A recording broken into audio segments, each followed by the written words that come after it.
Hi hello everyone, welcome to my channel Srishti tutorial for maths. ನಾನು ಈ ದಿನ 10ನೇ ತರಗತಿ ಗಣಿತ ವಿಷಯಕ್ಕೆ ಸಂಬಂಧಪಟ್ಟ ಹಾಗೆ 3ನೇ ಪಾಠ ಎರಡು ಚರಾಕ್ಷರಗಳುಳ್ಳ ರೇಖಾತ್ಮಕ ಸಮೀಕರಣಗಳ ಜೋಡಿಗಳು ಪಾಠಕ್ಕೆ ಸಂಬಂಧಪಟ್ಟ ಹಾಗೆ ಅಭ್ಯಾಸ 3.3ರಲ್ಲಿ ವರ್ಜಿಸುವ ವಿಧಾನದ ಮೂಲಕ ಚರಾಕ್ಷರಗಳ ಬೆಲೆಯನ್ನು ಕಂಡುಹಿಡಿಯಲಿಕ್ಕೆ ಸಂಬಂಧಪಟ್ಟಂತಹ ಅಭ್ಯಾಸ 3.3ರಲ್ಲಿ ಬರುವಂಥ ಎಲ್ಲ ಪ್ರಶ್ನೆಗಳ ಪರಿಹಾರಗಳನ್ನು ಹೇಗೆ ಕಂಡುಹಿಡಿಯೋದು ಅನ್ನೋದನ್ನು ಈ ಒಂದು ವಿಡಿಯೋದಲ್ಲಿ ನಿಮ್ಮ ಜೊತೆ ಹಂಚ್ಕೊಳ್ತಾ ಇದ್ದೀನಿ. ದಯವಿಟ್ಟು ನಮ್ಮ ಚಾನಲ್ನ ಯಾರು ಸಬ್ಸ್ಕ್ರೈಬ್ ಮಾಡಿಲ್ವೋ ಚಾನಲ್ನ ಸಬ್ಸ್ಕ್ರೈಬ್ ಮಾಡಿ, ವಿಡಿಯೋಸ್ ಲೈಕ್ ಮಾಡಿ, ಶೇರ್ ಮಾಡಿ, ಹಾಗೆ ಕಮೆಂಟ್ ಮಾಡಿ. ಜೊತೆಗೆ ಇನ್ನೂ ನಮ್ಮ ಚಾನಲ್ನ ಯಾರು ಸಬ್ಸ್ಕ್ರೈಬ್ ಮಾಡಿಲ್ವೋ ಸಬ್ಸ್ಕ್ರೈಬ್ ಮಾಡೋದ್ರ ಜೊತೆಗೆ ಪಕ್ಕದಲ್ಲಿರುವ ಬೆಲ್ ಐಕನ್ ಕ್ಲಿಕ್ ಮಾಡಿ ಅಂತ ಹೇಳ್ತಾ ಬನ್ನಿ ಕ್ಲಾಸ್ ಶುರು ಮಾಡೋಣ. ಅಭ್ಯಾಸ 3.3ರಲ್ಲಿ 1ನೇ ಪ್ರಶ್ನೆ ಏನಿದೆ ಅಂತ. ಓಕೆ, ಇಲ್ಲಿ ಅಭ್ಯಾಸ 3.3ರ 1ನೇ ಪ್ರಶ್ನೆ ಸಿಂಪಲ್ ಆಗಿದೆ. ಕೆಳಗಿನ ರೇಖಾತ್ಮಕ ಸಮೀಕರಣಗಳ ಜೋಡಿಗಳನ್ನು ವರ್ಜಿಸುವ ವಿಧಾನ ಮತ್ತು ಆದೇಶ ವಿಧಾನಗಳಿಂದ ಬಿಡಿಸಿರಿ ಅಂತ ಕೊಟ್ಟಿದ್ದಾರೆ. ಅಂದರೆ ಇಲ್ಲಿ ಕೊಟ್ಟಂತ ಸಮೀಕರಣಗಳನ್ನು ವರ್ಜಿಸುವ ವಿಧಾನದಿಂದನೂ ಬಿಡಿಸ್ಬೇಕು, ಜೊತೆಗೆ ಆದೇಶ ವಿಧಾನದಿಂದನೂ ಕೂಡ ಬಿಡಿಸ್ಬೇಕು ಅಂತ ಕೊಟ್ಬಿಟ್ಟು ಒಟ್ಟು 4 ಸಮೀಕರಣಗಳನ್ನು ಕೊಟ್ಟಿದ್ದಾರೆ. ಈ 4 ಸಮೀಕರಣಗಳನ್ನು ವರ್ಜಿಸುವ ವಿಧಾನ ಜೊತೆಗೆ ಆದೇಶ ವಿಧಾನದ ಮೂಲಕ ನಾವು ಒಂದೊಂದಾಗಿ ಬಿಡಿಸ್ತಾ ಹೋಗೋಣ. ಮೊದಲನೇದಾಗಿ x + y = 5, 2x - 3y = 4 ಅಂತ ಕೊಟ್ಟಿದ್ದಾರೆ. ಸೊ ಇದನ್ನು ನಾವು ಬಿಡಿಸ್ತಾ ಹೋಗೋದಾದ್ರೆ ನೋಡಿ, ಮೊದಲನೇದಾಗಿ ವರ್ಜಿಸುವ ವಿಧಾನದ ಮೂಲಕ ಈ ಸಮೀಕರಣದಲ್ಲಿ ಬರುವ 2 ಚರಾಕ್ಷರಗಳ ಬೆಲೆ ಕಂಡುಹಿಡಿಯೋದನ್ನು ನೋಡೋದಾದ್ರೆ ಕೊಟ್ಟಂತ 2 ಸಮೀಕರಣಗಳನ್ನು ಸಮೀಕರಣ 1, ಸಮೀಕರಣ 2 ಅಂತ ತಗೊಳ್ರಿ. ಇಲ್ಲಿ ವರ್ಜಿಸುವ ವಿಧಾನವನ್ನು ನಾವು ಬಳಕೆ ಮಾಡಬೇಕು ಅಂದರೆ ಏನಿರಬೇಕಪ್ಪ ಅಂದರೆ ಯಾವುದಾದ್ರೂ ಒಂದು ಚರಾಕ್ಷರದ ಸಹ ಗುಣಕಗಳು 2 ಸಮೀಕರಣದಲ್ಲೂ ಸಮ ಇರಬೇಕು.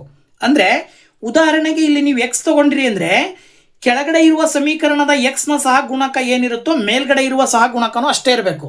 ಆದರೆ ಇಲ್ಲಿ 2 ಇದೆ, ಇಲ್ಲಿ 1 ಇದೆ. ಸೊ ಹೀಗೆ ಬೇರೆ ಬೇರೆ ಇದ್ದಾಗ ನಾವೇನು ಮಾಡಬೇಕಾಗತ್ತೆ, 2 ಚರಾಕ್ಷರಗಳ ಸಹ ಗುಣಕವನ್ನು ಸಮ ಮಾಡ್ಕೊಳ್ಬೇಕು. ಹೇಗಪ್ಪ ಸಮ ಮಾಡ್ಕೊಳ್ಳೋದು ಅಂತ ಅಂದರೆ ತುಂಬ ಸುಲಭ. ನೀವೇನು ಮಾಡಬೇಕು ಅಂದರೆ ಮೊದಲನೇ ಸಮೀಕರಣದ ಎಕ್ಸ್ನ ಸಹ ಗುಣಕದಿಂದ 2ನೇ ಸಮೀಕರಣವನ್ನು ಗುಣಾಕಾರ ಮಾಡಬೇಕು. ಹಾಗೆ 2ನೇ ಸಮೀಕರಣದ ಎಕ್ಸ್ನ ಸಹ ಗುಣಕದಿಂದ ಮೊದಲನೇ ಸಮೀಕರಣವನ್ನು ಗುಣಾಕಾರ ಮಾಡಬೇಕು. ಹೀಗೆ ಗುಣಾಕಾರ ಮಾಡಿದಾಗ 2 × x ಮಾಡ್ತೀರಾ, 2x ಬರುತ್ತೆ. ಹಾಗೆಯೇ ಇಲ್ಲಿ ಪ್ಲಸ್ 2 × y ಮಾಡ್ತೀರಾ, 2y ಬರುತ್ತೆ. 5 × 2 ಮಾಡ್ತೀರಾ, 10 ಬರುತ್ತೆ. ಇದನ್ನು ಸಮೀಕರಣ 3 ಅಂತ ತಗೊಳ್ರಿ. ಅದೇ ರೀತಿಯಲ್ಲಿ 2x × 1 ಮಾಡ್ತೀರಾ, 2x ಬರುತ್ತೆ. 3y × 1 ಮಾಡ್ತೀರಾ, 3y ಬರುತ್ತೆ. 4 × 1 ಮಾಡ್ತೀರಾ, 4 ಬರುತ್ತೆ. ಇದನ್ನು ಸಮೀಕರಣ 4 ಅಂತ ತಗೊಳ್ರಿ. ನೀವು ಮಾಡಬೇಕಾಗಿರೋದು ಈಗ ಯಾವಾಗ 2 ಸಮೀಕರಣದ ಒಂದು ಚರಾಕ್ಷರದ ಸಹಗುಣಕಗಳು ಸಮ ಆಗ್ತಾವೋ ನಂತರದಲ್ಲಿ ಆ ಒಂದು ಚರಾಕ್ಷರದ ಒಟ್ಟಾರೆ ಆ ಒಂದು ಪದದ ಚಿಹ್ನೆ ಯಾವುದಿದೆ ನೋಡಬೇಕು. 2 ಪದಗಳಿಗೂ ಚಿಹ್ನೆ ಒಂದೇ ಇದ್ರೆ ಅಂದರೆ ಇಲ್ಲಿ ಇರೋ ರೀತಿಯಲ್ಲಿ 2ಕ್ಕೂ ಪ್ಲಸ್ ಇದ್ದಾಗ ಕಳಿಬೇಕಾಗತ್ತೆ. ಒಂದು ಸಮೀಕರಣದಲ್ಲಿ ಇನ್ನೊಂದು ಸಮೀಕರಣವನ್ನು ಕಳಿತೀರಾ. ಅಕಸ್ಮಾತಾಗಿ 2 ಸಮೀಕರಣದಲ್ಲಿ 2 ಪದಗಳಲ್ಲಿ ಒಂದಕ್ಕೆ ಚಿಹ್ನೆ ಪ್ಲಸ್ ಇತ್ತು, ಇನ್ನೊಂದಕ್ಕೆ ಮೈನಸ್ ಇತ್ತು ಅಂದರೆ ಆಗ ನೀವು ಕೂಡಬೇಕಾಗತ್ತೆ. ಹೀಗಾಗಿ ಇಲ್ಲಿ 2ಕ್ಕೂ ಚಿಹ್ನೆ ಸೇಮ್ ಇರೋದ್ರಿಂದಾಗಿ ನೀವು 3ರಿಂದ 4 ಕಳಿಬೇಕು ಅಂತ ಅಂದಾಗ ಇಲ್ಲಿ 2x + 2y = 10 ಆಗುತ್ತೆ. ಹಾಗೆಯೇ ಈ ಕೆಳಗಡೆ 2x - 3y = 4 ಆಗುತ್ತೆ. ಈಗ ನೀವೇನು ಮಾಡ್ತಾ ಇದ್ದೀರಾ, ಕಳಿಬೇಕು ಅಂತ ಅಂದಾಗ ನೀವು ಚಿಹ್ನೆ ಮೈನಸ್ನಿಂದ ಎಲ್ಲ ಸಮೀಕರಣದ ಎಲ್ಲ ಪದಗಳನ್ನು ನೀವು ಗುಣಾಕಾರ ಮಾಡ್ತಾ ಹೋಗ್ರಿ. ಮೈನಸ್ ಇಂಟು ಪ್ಲಸ್ ಮೈನಸ್ ಆಗುತ್ತೆ, ಮೈನಸ್ ಇಂಟು ಮೈನಸ್ ಪ್ಲಸ್ ಆಗುತ್ತೆ, ಮೈನಸ್ ಇಂಟು ಪ್ಲಸ್ ಮೈನಸ್ ಆಗುತ್ತೆ. ಈಗ ಈ ಪದಗಳ ಚಿಹ್ನೆಗಳು ಎಲ್ಲವೂ ಕೂಡ ಚೇಂಜ್ ಆದವು. ಅದ್ರ ಪ್ರಕಾರ 2x ಮತ್ತು ಕೆಳಗಡೆ -2x ಇರೋದ್ರಿಂದ 2 ಕ್ಯಾನ್ಸಲ್ ಆಗ್ತವೆ. ಯಾಕೆಂದರೆ ಇವುಗಳನ್ನು ನಾವು ಸಜಾತಿಯ ಪದಗಳು ಅಂತ ಕರಿತೀವಿ. ಯಾಕೆಂದರೆ 2ಕ್ಕೂ ಚರಾಕ್ಷರ ಒಂದೇ ಇದೆ. ಇದಾದ ನಂತರ ಇಲ್ಲಿ 2 ಪ್ಲಸ್ ಇದೆ, ಇಲ್ಲೂ ಪ್ಲಸ್ ಇರೋದ್ರಿಂದ 2ಕ್ಕೆ 3 ಕೂಡ್ತೀರಾ, 5y ಬರುತ್ತೆ. ಇಲ್ಲಿ ಪ್ಲಸ್ 10 ಇದೆ, ಇಲ್ಲಿ ಮೈನಸ್ ಇರೋದ್ರಿಂದ 10ರಲ್ಲಿ 4 ಕಳೆದ್ರೆ ನೀವು 6 ಅಂತ ಬರೀತೀರಾ. ನಂತರದಲ್ಲಿ ನೀವು 5 ಈಕ್ವಲಿಂದ ಆ ಕಡೆ ಕಳಿಸಿದರೆ /5 ಆಗುತ್ತೆ. ಈಗ ನಿಮಗೆ ಒಂದು ಚರಾಕ್ಷರದ ಬೆಲೆ ಸಿಕ್ತು. y ನ ಬೆಲೆ 6/5. ಈ ಒಂದು ಬೆಲೆಯನ್ನು ನೀವು 1ನೇ ಸಮೀಕರಣಕ್ಕೆ ಹಾಕಿದಾಗ ಆದೇಶ ಮಾಡಿದಾಗ y ನ ಬೆಲೆಯನ್ನು ಸಮೀಕರಣ 1ರಲ್ಲಿ ಆದೇಶಿಸಿದಾಗ ಏನಾಗುತ್ತೆ ನೋಡ್ರಿ. ಇಲ್ಲಿ ಸಮೀಕರಣ 1 ಹಾಗೆ ಬರ್ಕೊಳ್ತೀರಾ. ವೈ ಇರುವ ಜಾಗದಲ್ಲಿ 6/5 ಅಂತ ಬರ್ಕೊಳ್ತೀರಾ. 6/5 ಈಕ್ವಲಿಂದ ಎಡಭಾಗದಿಂದ ಬಲಭಾಗಕ್ಕೆ ಕಳಿಸಿದಾಗ -6/5 ಆಗತ್ತೆ. ಇದಾದ ನಂತರದಲ್ಲಿ ಇಲ್ಲಿ ನೀವು ಎರಡು ಛೇದಗಳಿಗೆ ನೀವು ಏನು ಲಾಸ ತಗೊಂಡ್ರಿ ಅಂದರೆ 1 ಮತ್ತು 5ರ ಲಾಸ 5 ಬರುತ್ತೆ. ಹಾಗಾಗಿ ಮೇಲ್ಗಡೆ ಇರುವ ಅಂಶ 5ರಿಂದ ಈ ಛೇದ 5ಅನ್ನು ಗುಣಾಕಾರ ಮಾಡಿದರೆ 25 ಬರುತ್ತೆ. 6ರಿಂದ 1ಅನ್ನು ಗುಣಾಕಾರ ಮಾಡಿದರೆ 6 ಬರುತ್ತೆ.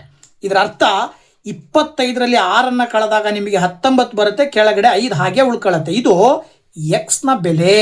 ಹಾಗಾಗಿ ನಮಗೆ ಕೊಟ್ಟಂಥ ಎರಡು ಚರಾಕ್ಷರದ ಬೆಲೆಗಳು ಸಿಗ್ತಾ ಇದ್ದಾವೆ. ಎಕ್ಸ್ = 19/5 ಹಾಗೆಯೇ ವೈ = 6/5 ಅಂತೇಳಿ. ಓಕೆನಾ? ಇದೇ ಪ್ರಶ್ನೆಯನ್ನ ಮತ್ತೆ ನೀವು ಆದೇಶ ವಿಧಾನದ ಮೂಲಕ ನಾವು ಇದನ್ನ ಪರಿಹಾರವನ್ನು ಕಂಡುಹಿಡಿಬೇಕು ಅಂತ ಅಂದಾಗ ಆದೇಶ ವಿಧಾನದಲ್ಲೂ ಕೂಡ ಎರಡೂ ಸಮೀಕರಣಗಳನ್ನು 1 ಮತ್ತು 2 ತಗೊಂಡಾಗಿ ಮೊದಲನೇ ಸಮೀಕರಣವನ್ನು ನೀವು ಆಯ್ಕೆ ಮಾಡಬೇಕಾಗತ್ತೆ. 1 ಪರಿಗಣಿಸಿ ಅಂದರೆ ಸಮೀಕರಣ 1 ಪರಿಗಣಿಸಿ ಇಲ್ಲಿ ನಾವು ಎಕ್ಸ್ ಇಲ್ಲೇ ಇಟ್ಕೊಂಡು ಈ ವೈಯನ್ನು ಈಕ್ವಲಿಂದ ಆ ಕಡೆ ಕಳಿಸ್ತೀವಿ, -y ಬರುತ್ತೆ. ಈ ಎಕ್ಸ್ನ ಬೆಲೆಯನ್ನು ನೆಕ್ಸ್ಟ್ ಸಮೀಕರಣ 2ಕ್ಕೆ ಆದೇಶವನ್ನು ಮಾಡೋಣ. ಅದರ ಪ್ರಕಾರವಾಗಿ ನೋಡಿ ಇಲ್ಲೇ ಬರೆದ್ಬಿಡ್ತೀನಿ. ಎಕ್ಸ್ನ ಬೆಲೆಯನ್ನು ಸಮೀಕರಣ 2ರಲ್ಲಿ ಆದೇಶಿಸಿದಾಗ ಏನಾಗತ್ತೆ? ಸಮೀಕರಣ 2ರಲ್ಲಿ ಆದೇಶಿಸಿದಾಗ ಅಂತ ಅಂದರೆ ನೋಡಿ ಇಲ್ಲಿ ಸಮೀಕರಣ 2 ಬಂದ್ಬಿಟ್ಟು 2x - 3y = 4. ಈಗ ಎಕ್ಸ್ ಅಂತ ಹೇಳಿದ್ರೆ 2 × 5 - y -3y = 4. ಆಗ 2 × 5 ಗುಣಾಕಾರ ಮಾಡಿದರೆ 10 ಬರುತ್ತೆ. 2 × y ಮಾಡಿದ್ರೆ 2y ಬರುತ್ತೆ. -3y = 4. ಮುಂದಿನ ಹಂತದಲ್ಲಿ ನೋಡಿ ಇಲ್ಲಿ ಏನು ಮಾಡ್ಬೋದು? -2y -3y ಕೂಡ್ತೀರಾ, -5y ಬರುತ್ತೆ. ಇಲ್ಲಿ 4 ಇದೆ, 10 ಈ ಕಡೆ ಬಂದರೆ -10 ಆಗುತ್ತೆ. Very simple. -5y = 4ರಲ್ಲಿ 10 ಕಳೆದ್ರೆ ಮೈನಸ್ ದೊಡ್ಡ ಸಂಖ್ಯೆಯ ಚಿಹ್ನೆ ಬರುತ್ತೆ, -6. ಮೈನಸ್ ಕ್ಯಾನ್ಸಲ್ ಮಾಡಿ y = 6/5 ಮಾಡ್ತೀರಾ. ಇದು ವೈನ ಬೆಲೆ. ಈ ವೈನ ಬೆಲೆಯನ್ನು ಮತ್ತೆ ನೀವು ಸಮೀಕರಣ 1ರಲ್ಲಿ ಆದೇಶ ಮಾಡಿದ್ರಿ ಅಂದರೆ ನಿಮಗೆ ಎಕ್ಸ್ನ ಬೆಲೆ ಸಿಗುತ್ತೆ. ಏನಿದೆ x + y = 5 ಅಂತ ತಗೊಂಡು x + y ಇರುವ ಜಾಗದಲ್ಲಿ 6/5 ಅಂತ ತಗೊಳ್ರಿ, ದಟ್ ಈಸ್ = 5. ಇದ್ರ ಪ್ರಕಾರ 6/5 ಈಕ್ವಲಿಂದ ಆ ಕಡೆ ಕಳಿಸಿದ್ರೆ -6/5 ಆಗತ್ತೆ. ಈಗ ನೀವು ಎರಡಕ್ಕೂ ಲಾಸ ತಗೊಳ್ತೀರಾ. 5 ಲಾಸ ಬಂದರೆ 5 × 5 = 25, 1 × 6. ಈಗ 25ರಲ್ಲಿ 6 ಕಳೆದ್ರೆ 19, ಕೆಳಗಡೆ ಛೇದದಲ್ಲಿ 5, ಅಲ್ಲಿಗೆ ಎಕ್ಸ್ನ ಬೆಲೆ 19/5. ಇದು ಎಕ್ಸ್ನ ಬೆಲೆ, ಇದು ವೈನ ಬೆಲೆ ಅಂತೇಳಿ ನಾವು ಸುಲಭವಾಗಿ ಹೇಳಬಹುದು. ಇನ್ನು 2ನೇ ಕ್ವಶನ್ನು ಇದನ್ನು ವರ್ಜಿಸುವ ವಿಧಾನದ ಮೂಲಕ ಕಂಡುಹಿಡಿಯೋದಾದರೆ ಕೊಟ್ಟಂತಹ ಸಮೀಕರಣಗಳನ್ನು ಸಮೀಕರಣ 1 ಸಮೀಕರಣ 2 ಅಂತ ತಗೊಳ್ರಿ. ಇಲ್ಲಿ 3 ಇದೆ, ಇಲ್ಲಿ 2 ಇದೆ. ಸೊ ಇಲ್ಲೂ ಕೂಡ ಎಕ್ಸ್ನ ಸಹಗುಣಕಗಳನ್ನು ನಾವು ಸಮ ಮಾಡ್ಕೊಳ್ಬೇಕು ಅನ್ನೋ ಉದ್ದೇಶದಿಂದ 3ರಿಂದ 2ನೇ ಸಮೀಕರಣವನ್ನು ಗುಣಾಕಾರ ಮಾಡ್ರಿ. ಹಾಗೆ 2ರಿಂದ ಮೊದಲನೇ ಸಮೀಕರಣವನ್ನು ಗುಣಾಕಾರ ಮಾಡ್ರಿ. ಏನು ಬರುತ್ತೆ? 3 × 2 = 6, 4 × 2 = 8, 10 × 20. ಅದೇ ರೀತಿಯಲ್ಲಿ 2 × 3 = 6, 2 × 3 = 6, 2 × 3 = 6. ಇದ್ರ ಪ್ರಕಾರವಾಗಿ ನೀವು ಸಮೀಕರಣ 3 ಸಮೀಕರಣ 4 ಅಂತ ತಗೊಂಡು 3ರಿಂದ 4 ಕಳೆದಾಗ ಏನು ಬರುತ್ತೆ? 3ರಿಂದ 4 ಕಳೆದಾಗ 6x + 8y = 20, 6x - 6y = 6. ನೀವು ಮೈನಸ್ ಮಾಡ್ತಾ ಇರೋದ್ರಿಂದಾಗಿ ಕೆಳಗಡೆ ಇರುವ ಎಲ್ಲ ಪದಗಳ ಚಿಹ್ನೆಗಳು ಚೇಂಜ್ ಆಗ್ತವೆ. ಹೇಗೆ ಚೇಂಜ್ ಆಗ್ತವೆ ಅನ್ನೋದನ್ನು ನಾನು ಹೇಳಿದ್ದೀನಿ. ಮೈನಸ್ ಇಂಟು ಪ್ಲಸ್ ಮೈನಸ್ ಬರುತ್ತೆ, ಮೈನಸ್ ಇಂಟು ಮೈನಸ್ ಪ್ಲಸ್ ಬರುತ್ತೆ, ಮೈನಸ್ ಇಂಟು ಪ್ಲಸ್ ಮೈನಸ್ ಬರುತ್ತೆ. ಇಲ್ಲಿ +6x -6x ಸುಲಭವಾಗಿ ಕ್ಯಾನ್ಸಲ್ ಮಾಡ್ತೀರಾ. 8 ಇದೆ, ಇಲ್ಲಿ ಪ್ಲಸ್ ಇದೆ, 6 ಇದೆ, ಪ್ಲಸ್ ಇದೆ. ಸೊ 2 ಕೂಡಿದಾಗ 14y ಬರುತ್ತೆ. 20ಕ್ಕೆ ಪ್ಲಸ್ ಇದೆ, 6ಕ್ಕೆ ಮೈನಸ್ ಇರೋದ್ರಿಂದ ಕಳಿತೀರಾ. 20ರಲ್ಲಿ 6 ಕಳೆದ್ರೆ 14 ಬರುತ್ತೆ. Very simple. 14 ಕ್ಯಾನ್ಸಲ್ ಆದ ನಂತರದಲ್ಲಿ ವೈನ ಬೆಲೆ ಏನು ಬರುತ್ತೆ? 1. ಈ ಒಂದು ವೈನ ಬೆಲೆಯನ್ನು 1ನೇ ಸಮೀಕರಣದಲ್ಲಿ ಆದೇಶ ಮಾಡ್ರಿ. 3x + 4y = 10. ಇಲ್ಲಿ 3 × x + 4 × y ಅಂದರೆ 1 + 10 = 10. ಈಗ 3x = 10, 4 × 1 = 4 ಆಗುತ್ತೆ. ಆ ಕಡೆ ಕಳಿಸಿದರೆ -4 ಆಗುತ್ತೆ. ಆಗ ಎಕ್ಸ್ ಈಸ್ ಈಕ್ವಲ್ ಟು ನೋಡ್ರಿ ಇಲ್ಲಿ 10ರಲ್ಲಿ 4 ಕಳೆದ್ರೆ 6 ಬರುತ್ತೆ, 3 ಈ ಕಡೆ ತೊಗೊಂಬಂದ್ರೆ ಡಿವೈಡೆಡ್ ಬೈ 3 ಅಂತ ಬರ್ಕೊಳ್ತೀರಾ. Very simple. 3ರಿಂದ 6 ಭಾಗಾಕಾರ ಮಾಡ್ತೀರಾ, ಎಕ್ಸ್ನ ಬೆಲೆ 2 ಬರುತ್ತೆ. ಸೊ ನೋಡಿ, ಎಕ್ಸ್ನ ಬೆಲೆ 2, ವೈನ ಬೆಲೆ 1. ಇದು ವರ್ಜಿಸುವ ವಿಧಾನದ ಮೂಲಕವಾಗಿ ನಾವು ಈ ಚರಾಕ್ಷರಗಳ ಬೆಲೆಯನ್ನು ಕಂಡುಹಿಡಿದಿದ್ವಿ. ಇದೇ ಬೆಲೆಗಳನ್ನು ಆದೇಶದ ವಿಧಾನದ ಮೂಲಕ ಮಾಡಿದಾಗ ಏನು ಬರುತ್ತೆ ನೋಡೋದಾದ್ರೆ, ನೋಡಿ ಇಲ್ಲಿ ಕೊಟ್ಟಂತಹ ಸಮೀಕರಣಗಳನ್ನು 1 ಮತ್ತು 2 ಅಂತ ತಗೊಂಡು 1ನೇ ಸಮೀಕರಣವನ್ನು ನಾವು ಪರಿಗಣನೆಗೆ ತಗೊಂಡಾಗ 1ನೇ ಸಮೀಕರಣ 3x + 4y = 10. ಇಲ್ಲಿ 4y ಅನ್ನು ಆ ಕಡೆ ಕಳಿಸ್ರಿ, 3x = 10 - 4y ಆಗತ್ತೆ. ಎಕ್ಸ್ನ ಪಕ್ಕದಲ್ಲಿರುವ ಸಹಗುಣಕವನ್ನು ಕೂಡ ಆ ಕಡೆ ಕಳಿಸಿದ್ರೆ x = 10 - 4y ಡಿವೈಡೆಡ್ ಬೈ 3 ಬರುತ್ತೆ. ಇದು ಎಕ್ಸ್ನ ಬೆಲೆ ಆಯಿತು. ಈ ಎಕ್ಸ್ನ ಬೆಲೆಯನ್ನ ಈಗ ನೀವೇನು ಮಾಡಬೇಕು ಅಂತ ಹೇಳಿದ್ರೆ, ಸಮೀಕರಣ 2ರಲ್ಲಿ ಆದೇಶಿಸಿದಾಗ ಸಮೀಕರಣ 2 ಏನಿದೆ, 2x - 2y = 2 ಅಂತಿದೆ. ಎಕ್ಸ್ ಇರುವ ಜಾಗದಲ್ಲಿ 2 × 10 - 4y ಡಿವೈಡೆಡ್ ಬೈ 3 -2y = 2 ಅಂತ ನೀವು ತಗೊಂಡ್ರಿ ಅಂದರೆ, ಈಗ 2ರಿಂದ 10ನ ಗುಣಾಕಾರ ಮಾಡಬೇಕಾಗತ್ತೆ. 2 × 10 = 20 ಬರುತ್ತೆ, 2 × 4 = 8 ಬರುತ್ತೆ. ಆಗ ಪಕ್ಕದಲ್ಲಿ y ಇದೆ, -2y, ಕೆಳಗಡೆ ಇಲ್ಲಿ 3 ಇದೆ, = 2 ಅಂತ ತಗೊಳ್ತೀರಾ. ಈಗ ನೀವು 2y ಕೆಳಗಡೆ 1 ಅಂತ ಬರ್ಕೊಂಡು 2 ಭಿನ್ನ ರಾಶಿಯಲ್ಲೂ ಕೂಡ 3 ಮತ್ತು 1ರ ಛೇದಗಳಿಗೆ ಲಾಸವನ್ನು ತಗೊಂಡ್ರಿ ಅಂತ ಹೇಳಿದ್ರೆ 2ರ ಲಾಸ 3 ಮತ್ತು 1ರ ಲಾಸ 3 ಬರುತ್ತೆ. 3 ಯಾವಾಗ ಬರುತ್ತೋ ಆಗ 20 - 8y ಅನ್ನು 1ರಿಂದ ಗುಣಾಕಾರ ಮಾಡ್ತೀರಾ, ಅದೇ ಉತ್ತರ ಬರುತ್ತೆ. 20 - 8y.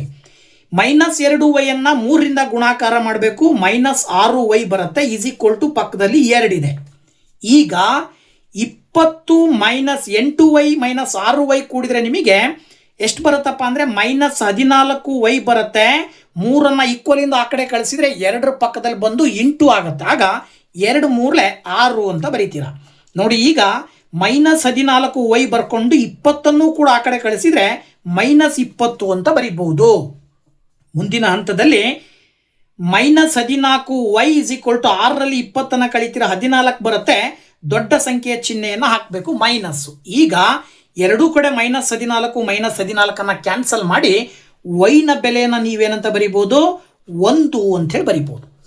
ಈ ಒಂದು ವೈನ ಬೆಲೆಯನ್ನು ನೀವು ಮತ್ತೆ ಏನು ಮಾಡಬೇಕು, ಸಮೀಕರಣ ವೈನ ಬೆಲೆಯನ್ನು ಸಮೀಕರಣ 1ರಲ್ಲಿ ಆದೇಶಿಸಿದಾಗ 1 ಅಂತ ಬರ್ಕೊಳ್ರಿ. ಸಮೀಕರಣ 1ರಲ್ಲಿ ಆದೇಶಿಸಿದಾಗ ಸಮೀಕರಣ 1 ಏನಿದೆ, 3x + 4y = 10. ಇಲ್ಲಿ 3x + 4 × y ಅಂದರೆ 1. ಈಗ 4 1 4 ಬರುತ್ತೆ, ಈಕ್ವಲಿಂದ ಆ ಕಡೆ ಕಳಿಸಿದ್ರೆ ನಿಮಗೆ 10 - 4 ಆಗುತ್ತೆ. ಈಗ ಎಕ್ಸ್ ಅಂತ ಬರ್ಕೊಂಡು 10ರಲ್ಲಿ 4 ಕಳೆದ್ರೆ 6, ಈ 3 ಈ ಕಡೆ ಬಂದರೆ ಡಿವೈಡೆಡ್ ಬೈ 3. 3ರಿಂದ 6 ಭಾಗಾಕಾರ ಮಾಡಿದ್ರೆ ಎಕ್ಸ್ನ ಬೆಲೆ ನಿಮಗೆ 2 ಬರುತ್ತೆ. ಸೊ ನಿಮಗೆ ಎಕ್ಸ್ನ ಬೆಲೆ 2, ವೈನ ಬೆಲೆ 1 ಅಂತೇಳಿ ನೀವು ಸುಲಭವಾಗಿ ಬರಿಬಹುದು. ನೆಕ್ಸ್ಟು ಥರ್ಡ್ ಕ್ವಶನ್ನು, ಇದನ್ನು ಕೂಡ ವರ್ಜಿಸುವ ವಿಧಾನದ ಮೂಲಕವಾಗಿ ಎಕ್ಸ್ ಮತ್ತು ವೈನ ಬೆಲೆಗಳನ್ನು ಕಂಡುಹಿಡಿಯೋದಾದರೆ, ಕೊಟ್ಟಂತಹ ಸಮೀಕರಣಗಳು ಆ್ಯಕ್ಚುಲಿ ನಿಮಗೆ ಆದರ್ಶ ರೂಪದಲ್ಲಿ ಇಲ್ಲ. ಅವುಗಳನ್ನು ಆದರ್ಶ ರೂಪದಲ್ಲಿ ಬರ್ಕೊಳ್ಳೋದಾದರೆ 3x - 5y -4 ಆ ಕಡೆ ಕಳಿಸಿದರೆ +4 ಆಗುತ್ತೆ. ಇಲ್ಲಿ 9x ಬರ್ಕೊಂಡು 2y ಈ ಕಡೆ ತೊಗೊಂಬಂದರೆ -2y ಆಗುತ್ತೆ, ಈ ಕಡೆ 7 ಉಳ್ಕೊಳ್ಳುತ್ತೆ. ಓಕೆನಾ? ಈಗ ನೀವು ಇದನ್ನು ಈಕ್ವೇಷನ್ ನಂಬರ್ 1, ಇದನ್ನು ಈಕ್ವೇಷನ್ ನಂಬರ್ 2 ಅಂತ ತಗೊಂಡು ಇವುಗಳಲ್ಲಿ ಇದು 3 ಇದೆ, ಇದು 9 ಇದೆ. ಸೊ ಹಾಗಾಗಿ ನಾವೇನು ಮಾಡೋಣ ಅಂತ ಹೇಳಿದ್ರೆ, ಈ ಮೇಲ್ಗಡೆ ಸಮೀಕರಣವನ್ನು 3ರಿಂದ ಗುಣಾಕಾರ ಮಾಡಿದರೆ 3 3 9 ಬರುತ್ತೆ. ಕೆಳಗಡೆ ಸಮೀಕರಣವನ್ನು 1ರಿಂದ ಗುಣಾಕಾರ ಮಾಡಿದರೆ 2 ಎಕ್ಸ್ನ ಸಹಗುಣಕಗಳು ಸಮ ಆಗ್ತವೆ. ಹಾಗಾಗಿ 3 3 9x - 5 × 3 ಮಾಡಿದರೆ 15y = 4 3 ಏನಾಗುತ್ತೆ, 12 ಬರುತ್ತೆ. ಸಮೀಕರಣ 3. ಹಾಗೆ ಇದಿಷ್ಟು ಕೂಡ 1ರಿಂದ ಗುಣಾಕಾರ ಮಾಡಿದಾಗ ಸೇಮ್ ಬರುತ್ತೆ, 9x - 2y = 7 ಅಂತೇಳಿ ಇದನ್ನು ಸಮೀಕರಣ 4 ಅಂತ ತಗೊಳ್ಳೋಣ. ಸೊ ಈಗ 3ರಿಂದ 4 ಕಳೆದಾಗ 3ರಿಂದ 4 ಕಳಿಬೇಕು ಅಂತ ಹೇಳಿದ್ರೆ 9x - 15y = 12, 9x - 2y = 7. ಚಿಹ್ನೆಗಳು ಚೇಂಜ್ ಆಗ್ತಾವಲ್ವಾ? ಸೊ ಚಿಹ್ನೆಗಳು ಚೇಂಜ್ ಆಗೋದ್ರ ಜೊತೆಗೆ 9x ಕ್ಯಾನ್ಸಲ್ ಮಾಡ್ತೀರಾ. 15 ಮೈನಸ್ ಇದೆ, ಇದಕ್ಕೆ ಪ್ಲಸ್ ಇದೆ. ಸೊ 15ರಲ್ಲಿ 2 ಕಳೆದ್ರೆ -13y 12ರಲ್ಲಿ 7 ಕಳಿತೀರಾ, 12ರಲ್ಲಿ 7 ಕಳೆದ್ರೆ ನಿಮಗೆ 5 ಬರುತ್ತೆ.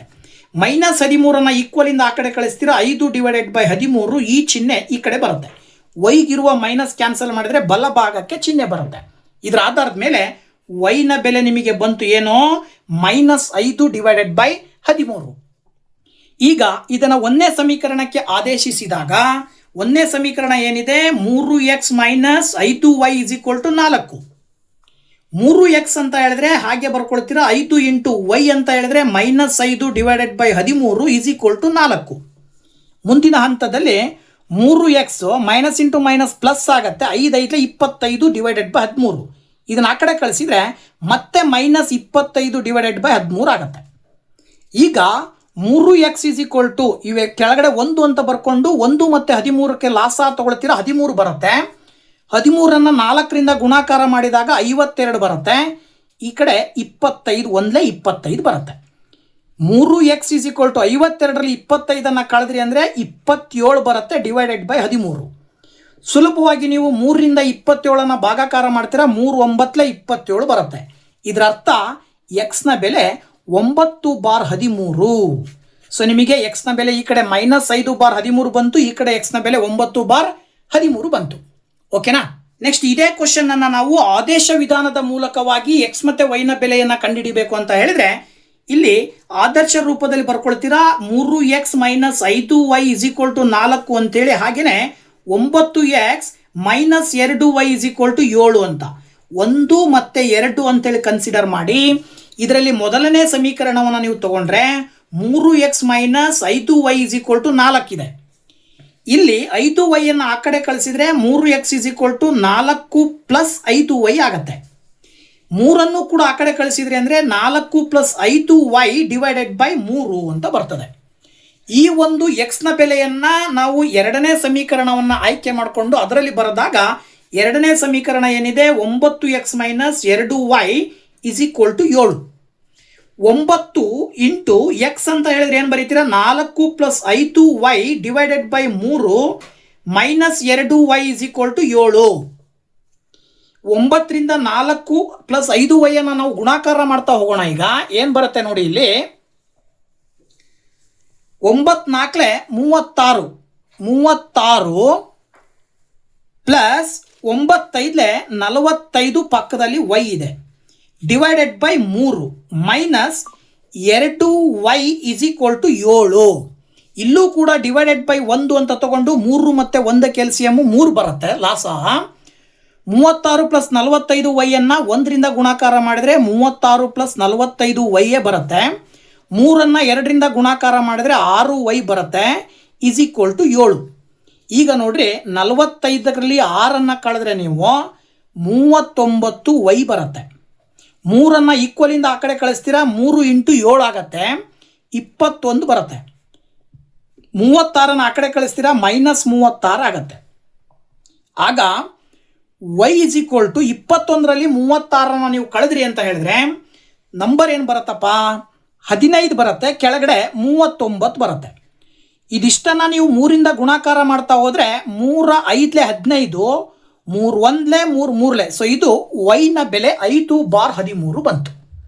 ಸೊ ಈ ಒಂದು ವೈನ ಬೆಲೆಯನ್ನು ಮತ್ತೆ ನೀವು ಸಮೀಕರಣ 1ರಲ್ಲಿ ಆದೇಶಿಸಿದ್ರಿ ಅಂದರೆ ಇಲ್ಲಿ ಆ್ಯಕ್ಚುಲಿ ಚಿಹ್ನೆ ಮೈನಸ್ ಇರೋದ್ರಿಂದಾಗಿ ಈ ನಂಬರ್ಗೆ ಮೈನಸ್ ಬರುತ್ತೆ, ಹಾಗಾಗಿ -5/13 ಬಂತು.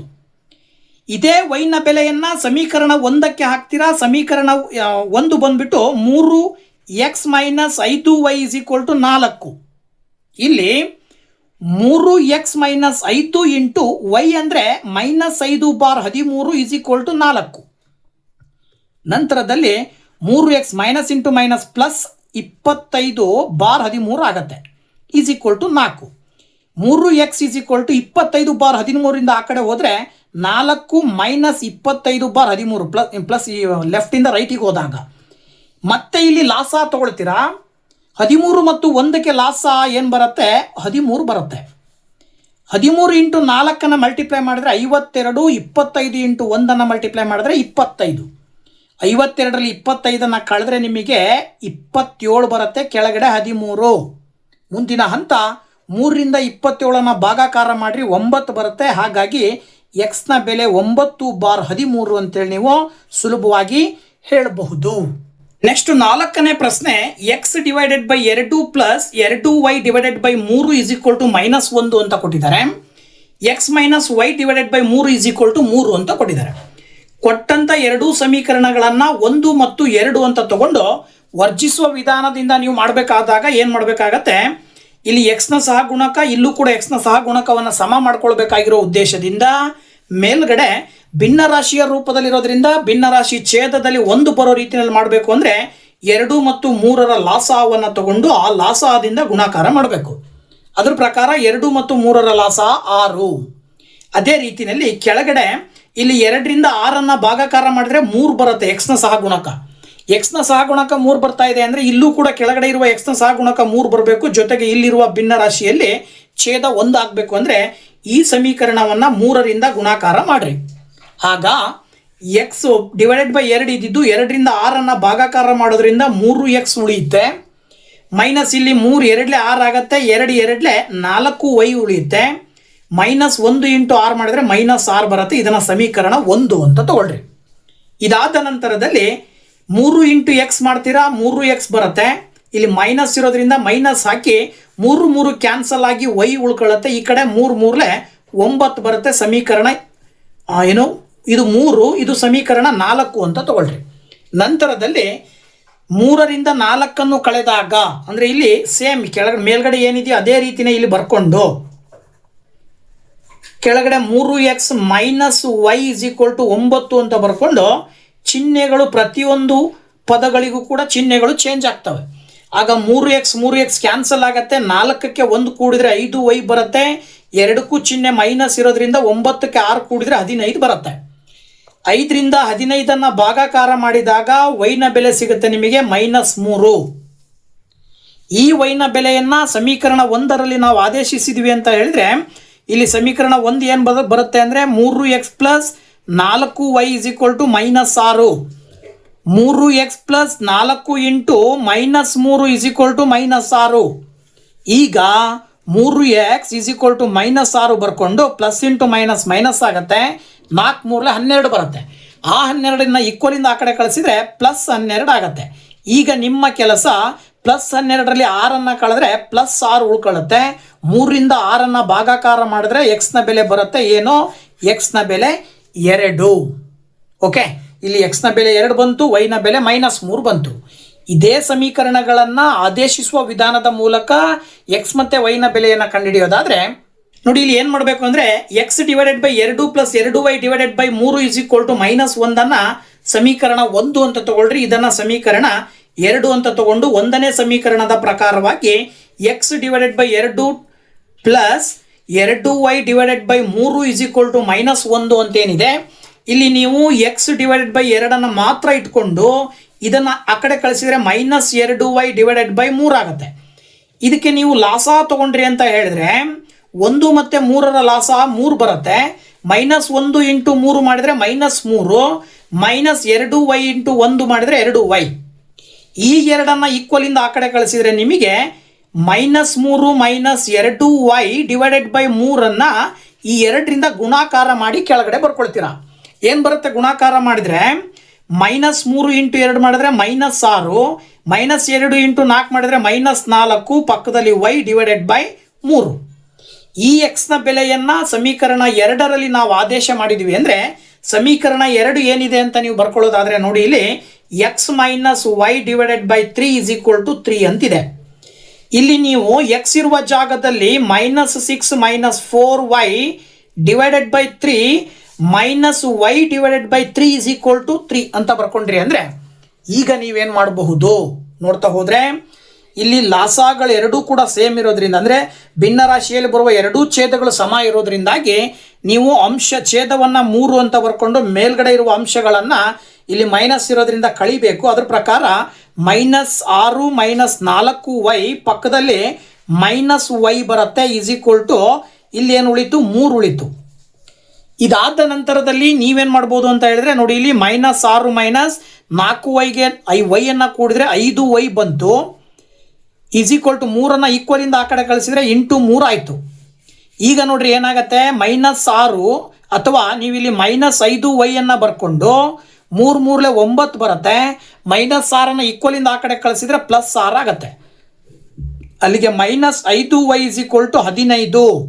5ರಿಂದ 15 ಭಾಗಾಕಾರ ಮಾಡ್ತೀರಾ 3 ಬರುತ್ತೆ. ಈಚ್ ವೈಗೆ ಇರುವ ಚಿಹ್ನೆ ಮೈನಸ್ ಆ ಕಡೆ ಕಳಿಸಿದ್ರೆ 3ಕ್ಕೆ ಚಿಹ್ನೆ ಮೈನಸ್ ಬರುತ್ತೆ. ಅಲ್ಲಿಗೆ ವೈನ ಬೆಲೆ ನಿಮಗೆ ಸಿಕ್ತು -3. ಈ ಒಂದು ವೈನ ಬೆಲೆಯನ್ನು ನೀವು ಸಮೀಕರಣ 1ರಲ್ಲಿ ನೀವು ಆದೇಶಿಸಿದ್ರಿ ಅಂತ ಹೇಳಿದ್ರೆ, ಸಮೀಕರಣ 1ರಲ್ಲಿ ಆದೇಶ ಮಾಡಿದಾಗ ನೋಡಿ, ಇಲ್ಲಿ ಸಮೀಕರಣ 1ರಲ್ಲಿ ಏನು ಬರುತ್ತೆ ಅಂತ ಹೇಳಿದ್ರೆ x / 2 + 2y / 3 = -1. x / 2 plus 2 into y ಇರುವ ಜಾಗದಲ್ಲಿ -3 ಹಾಕ್ರಿ, /3 ಮಾಡಿದ್ರೆ -1. ನೀವು ಡೈರೆಕ್ಟಾಗಿ ಇಲ್ಲೇ 3 3 ಕ್ಯಾನ್ಸಲ್ ಮಾಡಿ ಪ್ಲಸ್ ಇಂಟು ಮೈನಸ್ ಮೈನಸ್ ಬರುತ್ತೆ. 2 ಇಂಟು 1 2 ಬರುತ್ತೆ, = -1. -2 ಆ ಕಡೆ ಕಳಿಸ್ರಿ. x / 2 = -1. -1 ಆ ಕಡೆ ಹೋದರೆ +2. ಈಗ 2ರಲ್ಲಿ 1 ಕಳೆದ್ರೆ 1, ಈ 2 ಈ ಕಡೆ ತೊಗೊಂಬಂದ್ರೆ ಇಂಟು 2 ಆಗತ್ತೆ. ಸುಲಭವಾಗಿ ನೀವು ಹೇಳ್ಬೋದು x ನ ಬೆಲೆ 2. ಸೊ x ನ ಬೆಲೆ 2 ಬರ್ತಾ ಇದೆ, y ನ ಬೆಲೆ -3 ಬರ್ತಾ ಇದೆ. ಈ ರೀತಿಯಲ್ಲಿ ಈ ಸಮೀಕರಣಗಳಿಗೆ ಆದೇಶ ವಿಧಾನದಿಂದ ನಾವು ಸುಲಭವಾಗಿ ಬೆಲೆಗಳನ್ನು ಕಂಡುಹಿಡಿದಿದ್ದೀವಿ. ನೆಕ್ಸ್ಟ್ ಇದೆ ಅಭ್ಯಾಸ 3.3ರಲ್ಲಿ 2ನೇ ಕ್ವಶನ್ ಹೇಳುತ್ತೆ, ಕೆಳಗಿನ ಸಮಸ್ಯೆಗಳಿಗೆ ರೇಖಾತ್ಮಕ ಸಮೀಕರಣಗಳ ಜೋಡಿಗಳನ್ನು ರಚಿಸಿರಿ ಮತ್ತು ವರ್ಜಿಸುವ ವಿಧಾನದಿಂದ ಅವುಗಳಿಗೆ ಪರಿಹಾರಗಳನ್ನು ಕಂಡುಹಿಡಿಯಿರಿ ಅಂತ ಕೊಟ್ಟಿದ್ದಾರೆ. ಅಂದರೆ ಪರಿಹಾರ ಇದ್ರೆ ಅಂತೇಳಿ ಕೇಳಿದ್ದಾರೆ. ಅಂದರೆ ಕೆಳಗಡೆ ಒಂದು ಪದಗಳ ರೂಪದಲ್ಲಿ ವ್ಯಾಖ್ಯೆಯ ರೂಪದಲ್ಲಿ ನಿಮ್ಗೆ ಏನು ಮಾಡಿದ್ದಾರೆ, ಪ್ರಶ್ನೆಯನ್ನು ಕೊಟ್ಟಿದ್ದಾರೆ. ಆ ಪ್ರಶ್ನೆಯನ್ನು ಓದ್ಕೊಂಡು ಅದಕ್ಕೆ ಸಂಬಂಧಪಟ್ಟಾಗೆ ಸಮೀಕರಣವನ್ನು ನೀವೇ ರಚನೆ ಮಾಡಿ ಅದಕ್ಕೆ ಸಮೀಕರಣದಲ್ಲಿ ಬರುವ ಚರಾಕ್ಷರಗಳ ಬೆಲೆಯನ್ನು ಕಂಡುಹಿಡಿಬೇಕು. 1ನೇ ಪ್ರಶ್ನೆ ಹೇಳುತ್ತೆ, ಒಂದು ಭಿನ್ನರಾಶಿಯ ಅಂಶಕ್ಕೆ 1 ಸೇರಿಸಿ ಛೇದದಿಂದ 1 ಕಳೆದು ಸಂಕ್ಷೇಪಿಸಿದರೆ 1 ಸಿಗುತ್ತದೆ. ಆ ಭಿನ್ನರಾಶಿಯ ಛೇದಕ್ಕೆ 1 ಸೇರಿಸಿದರೆ ಅದು 2ನೇ 1 ಎಂದಾಗುತ್ತದೆ. ಆ ಭಿನ್ನರಾಶಿ ಯಾವುದು? ಸೊ ಈ ಒಂದು ಪ್ರಶ್ನೆಗೆ ನಾವು ಉತ್ತರವನ್ನು ಹೇಗೆ ಹೇಳ್ಬೋದು? ಕ್ವಶನ್ ಹೇಗೆ ಹೇಳುತ್ತೆ ಅಂದರೆ, ಒಂದು ಭಿನ್ನರಾಶಿ ಇದೆ, ಆ ಭಿನ್ನರಾಶಿಯ ಅಂಶಕ್ಕೆ ನಾವು 1 ಕೂಡಿ ಛೇದದಿಂದ 1 ಕಳೆದ್ವಿ ಅಂದರೆ ಆಗ ನಮಗೆ ಉತ್ತರ 1 ಬರುತ್ತೆ. ಹಾಗೆ ಅದೇ ಭಿನ್ನರಾಶಿಗೆ ಅಂಶದಲ್ಲಿ ಏನೂ ಮಾಡದೇನೆ ಛೇದಕ್ಕೆ ಮಾತ್ರ 1 ಸೇರಿಸಿದ್ರಿ ಅಂದರೆ ಭಿನ್ನರಾಶಿ 2ನೇ 1 ಆಗುತ್ತೆ. ಹಾಗಾದರೆ ಆ ಭಿನ್ನರಾಶಿ ಯಾವುದು? ನೋಡಿ, ಈಗ ನಾವೇನು ಮಾಡೋಣ ಅಂತ ಹೇಳಿದ್ರೆ, ಮೊದಲನೇದಾಗಿ ನಾವು ಕಂಡುಹಿಡಿಬೇಕಾಗಿರುವಂಥ ಆ ಒಂದು ಭಿನ್ನರಾಶಿಯನ್ನು x / y ಅಂತ ತಗೊಳ್ಳೋಣ. ಪ್ರಶ್ನೆ ಏನು ಹೇಳುತ್ತೆ ಅಂದರೆ, ಆ ಒಂದು ಭಿನ್ನರಾಶಿನಲ್ಲಿ ಅಂಶ ಮತ್ತು ಛೇದಗಳೆರಡಕ್ಕೂ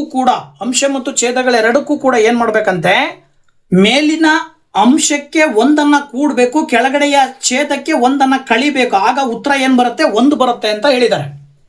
ಇದ್ರ ಪ್ರಕಾರ ನೀವು ಇದನ್ನು ಓರೆ ಗುಣಾಕಾರ ಮಾಡ್ಕೊಂಡ್ರಿ ಅಂದರೆ, ಇದ್ರ ಕೆಳಗಡೆ 1 ಅಂತ ಬರ್ಕೊಂಡು ಓರೆ ಗುಣಾಕಾರ ಮಾಡಿದ್ರಿ ಅಂದರೆ x + 1 = y - 1 ಇಂಟು 1 ಮಾಡಿದರೆ y - 1 ಬರುತ್ತೆ. y ಈ ಕಡೆ ತೊಗೊಂಬಂದರೆ -y ಆಗುತ್ತೆ. 1 ಆ ಕಡೆ ಕಳಿಸಿದ್ರೆ -1 -1 ಬರುತ್ತೆ. ಆಗ ಉತ್ತರ ಏನು ಬರುತ್ತಪ್ಪ ಅಂತ ಹೇಳಿದ್ರೆ x - y -1 -1 ಕೂಡಿದ್ರೆ -2. ಇದನ್ನು ಸಮೀಕರಣ 1 ಅಂತ ತಗೊಳ್ರಿ. ಹೀಗೆ ನಂತರದಲ್ಲಿ ನೀವೇನು ಮಾಡ್ಬೋದು ನೋಡಿದಾಗ ಇಲ್ಲಿ ಇನ್ನೊಂದು ಸನ್ನಿವೇಶವನ್ನು ಕೊಡ್ತಾರೆ. ಏನಪ್ಪ ಅಂತ ಹೇಳಿದ್ರೆ, ಮೇಲ್ಗಡೆ ಇರುವ ಮೇಲ್ಗಡೆ ಇರುವಂತಹ ಅಂಶವನ್ನು ಹಾಗೆ ಬರ್ಕೊಂಡು ಕೆಳಗಡೆ ಇರುವಂಥ ಛೇದಕ್ಕೆ ಏನು ಮಾಡಬೇಕಂತೆ, 1 ಸೇರಿಸ್ಬೇಕಂತೆ. ಆಗ ಉತ್ತರ ಏನು ಬರುತ್ತೆ? 2ನೇ 1 ಬರುತ್ತೆ ಅಂತ ಕೊಟ್ಟಿದ್ದಾರೆ. ಇದಕ್ಕೂ ಕೂಡ ಓರೆ ಗುಣಾಕಾರ ಮಾಡಿದರೆ 2 ಇಂಟು x ಮಾಡಿದರೆ 2x ಬರುತ್ತೆ.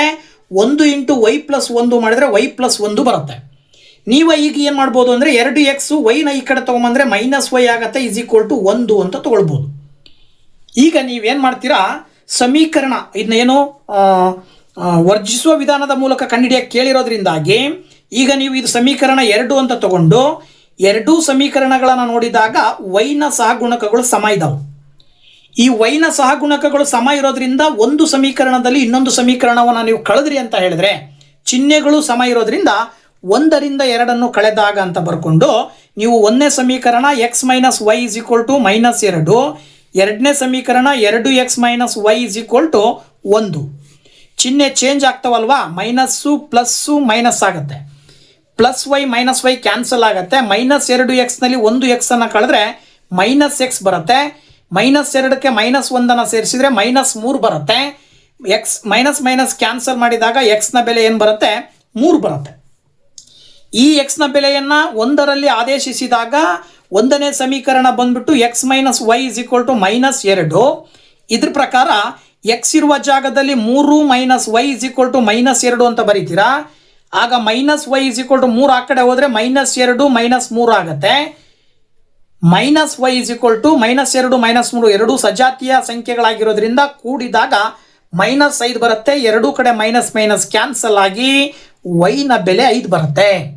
ಸೊ ನಾವು ಆ ಒಂದು ಭಿನ್ನ ರಾಶಿಯನ್ನು ನಾವು ತೊಗೊಂಡಿದ್ವಿ ಏನಂತೇಳಿ, x/y ಅಂತ ತೊಗೊಂಡಿದ್ವಿ ತಾನೆ.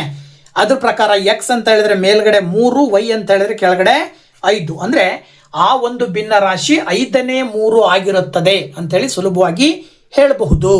ಹಾಗೆ ಇನ್ನು 2ನೇ ಪ್ರಶ್ನೆ ಕೊಟ್ಟಿದ್ದಾರೆ. ಏನಪ್ಪಾ ಅಂತ ಹೇಳಿದ್ರೆ, 5 ವರ್ಷಗಳ ಹಿಂದೆ ನೂರಿಯ ವಯಸ್ಸು ಸೋನುವಿನ ವಯಸ್ಸಿನ 3 ಪಟ್ಟು ಆಗಿತ್ತು.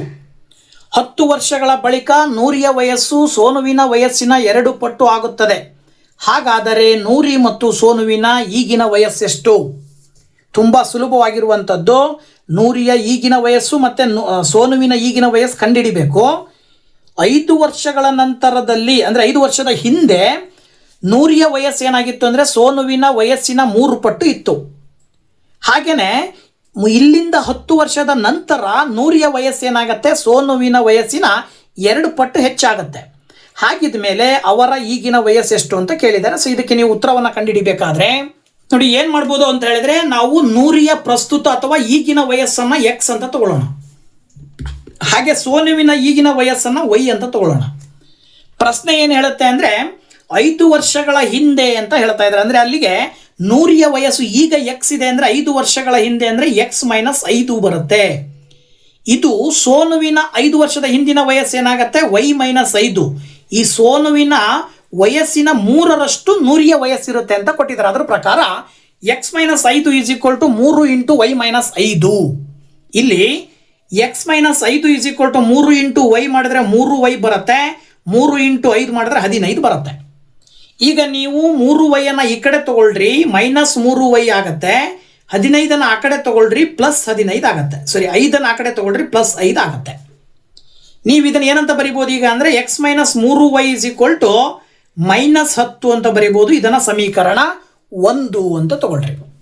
ಇನ್ನೊಂದು ಸಮೀಕರಣ ಬರುತ್ತೆ. ಹೇಗೆ ಅಂದರೆ ಮತ್ತೇನು ಹೇಳ್ತಾರೆ? 10 ವರ್ಷಗಳ ನಂತರ 10 ವರ್ಷಗಳ ನಂತರ ನೂರಿಯ ವಯಸ್ಸು ಏನಾಗುತ್ತೆ? x + 10.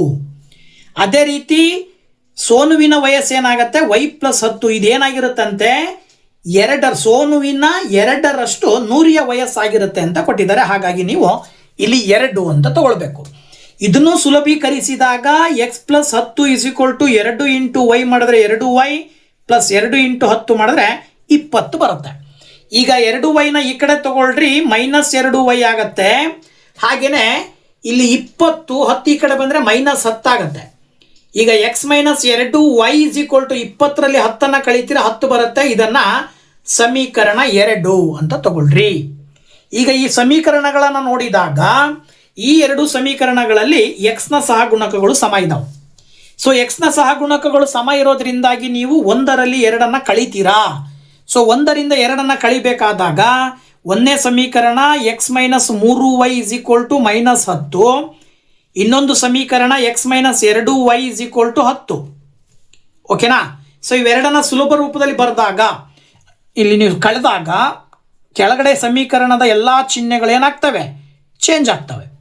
ಇದ್ರ ಪ್ರಕಾರವಾಗಿ x ಕ್ಯಾನ್ಸಲ್ ಆಗಿ 3ರಲ್ಲಿ 2 ಕಳೆದ್ರೆ -y ಉಳಿತದೆ. -10ಕ್ಕೆ -10 ಕೂಡಿದ್ರೆ -20 ಬರುತ್ತೆ. ಮೈನಸ್ ಕ್ಯಾನ್ಸಲ್ ಮಾಡ್ತೀರಾ, y ನ ಬೆಲೆ ಬಂದ್ಬಿಟ್ಟು 20 ಬಂತು. ಅಂದರೆ ನೀವು y ನ ಬೆಲೆಯನ್ನು ಸೋನುವಿನ ವಯಸ್ಸು ಅಂತ ತಗೊಂಡಿರೋದ್ರಿಂದ ಸೋನುವಿನ ಈಗಿನ ವಯಸ್ಸು 20.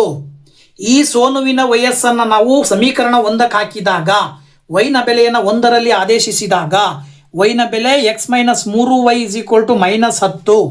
ಇಲ್ಲಿ x - 3 × 2 ಅಥವಾ 20 ಅಲ್ವಾ? ಇಲ್ಲಿ 20 -10. ಆಗ -10 3 2 6 ಅಂದರೆ 60 ಬರುತ್ತೆ. ಈಕ್ವಲಿಂದ ಆ ಕಡೆ ಕಳಿಸಿದ್ರೆ +60 ಆಗುತ್ತೆ. ಈಗ ನೀವೇನು ಮಾಡ್ಬೋದು ಅಂತ ಹೇಳಿದ್ರೆ -10ರಲ್ಲಿ 60 ಕಳಿತೀರಾ, ಆವಾಗ x ನ ಬೆಲೆ 50 ಬರುತ್ತೆ. ಈ ಎಕ್ಸ್ನ ಬೆಲೆ ಏನು 50 ಇದೆಯಲ್ಲ, ಇದನ್ನು ನಾವು ನೂರಿಯ ವಯಸ್ಸು ಅಂತ ಕರಿತೀವಿ. ಹಾಗಾಗಿ ಇಲ್ಲಿ ನೀವು ಕೆಳಗಡೆ ಬರೀಬೇಕು, ನೂರಿಯ ಈಗಿನ ವಯಸ್ಸು 50 ವರ್ಷ ಅಂಥೇಳಿ. ಸೋನುವಿನ ಈಗಿನ ವಯಸ್ಸು 20 ವರ್ಷ ಅಂಥೇಳಿ ನೀವು ಬರೀಬೇಕಾಗತ್ತೆ ಉತ್ತರವನ್ನಾಗಿ. ಸರಿನಾ? ಹಾಗೆ ಮೂರನೇ ಪ್ರಶ್ನೆ ಏನಿದೆಯಪ್ಪ ಅಂದರೆ, 2 ಅಂಕಿಯ ಒಂದು ಸಂಖ್ಯೆಯ ಅಂಕೆಗಳ ಮೊತ್ತ 9. ಇದರಲ್ಲಿರುವ ಅಂಕೆಗಳ ಕ್ರಮವನ್ನು ಅದಲು ಬದಲು ಮಾಡಿದಾಗ ಸಿಗುವ ಸಂಖ್ಯೆಯನ್ನು ಇಮ್ಮಡಿಗೊಳಿಸಿದರೆ ಅದು ಮೊದಲನೇ ಸಂಖ್ಯೆಯ 9ರಷ್ಟಕ್ಕೆ ಸಮವಾಗಿರುತ್ತದೆ. ಆ ಸಂಖ್ಯೆಯನ್ನು ಕಂಡುಹಿಡಿಯಿರಿ ಅಂತ ಕೇಳಿದ್ದಾರೆ.